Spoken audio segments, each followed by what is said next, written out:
আসলে কেন দীপঙ্কর দ্বীপ আমাদেরকে রেখে চলে গেছে, বাসায় কিছু বলার নাই।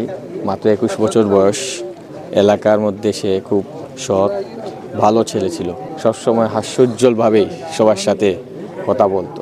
দেখার জন্য আসছি, সেম এজ বলতে গেলে তো, মানে ওর মৃত্যুর খবর শুনে তো ফুলি শকড যে এই বয়সের একটা ছেলে কীভাবে মারা যেতে পারে। খুব রিসেন্ট মালয়েশিয়া গিয়েছিল, দেখা হয়েছিল যাওয়ার আগে। এটা একটা আক্ষেপ থেকেই যায়, কিন্তু আসলে এটা দেখা পসিবল না, যেহেতু 6-7 দিন আগে ও মারা গেছে।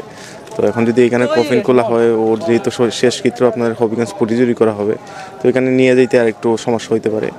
তো আমি মনে করি যে যারা আসছে তারা অন্তত তার কফিনটা দেখে নিজেকে একটু কি করতে পারতেছে আর কি। ভাই খুবই ভালো একজন মানুষ আছে, সব ওবাদে আসার সময় দেখা ওকে দেখছি আর কি। জি না, আমরা দেখতাম, কোনো ফেস দেখছি না আমরা, ও জাস্ট দেখছি। আসলে দিব্যাইরে আমি ক্লাস আমরা মডেল পড়বার থাকি সিরি, তো তাই খুব ভালো একটা মানুষ আসলা। আমরা স্কুলে থাকা থেকে দেখছি খুব নম্রভদ্র আসলা। আর যে সময় থেকে তাই ভিডিও করতাম, আমরা অন্য মাদানিবাগ দেখতাম, তান্ডে খুব ভালো লাগতো।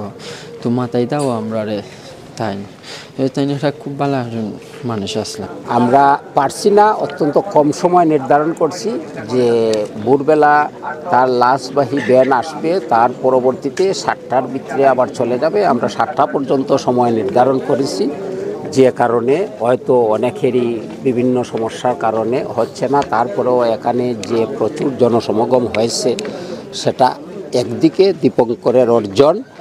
এই যে অর্জনটা, এই অর্জনটার জন্য আমি তার সমসাময়িক যারা আছেন বা তার ছোটো বড়ো যারা আছেন, সবার কাছে আমি একটা আবেদন করব যে তার পথ অনুসরণ করে সবাই যেন তার মতো একটা ফ্যামিলার বা পপুলারিটি আর্ন করতে পারে।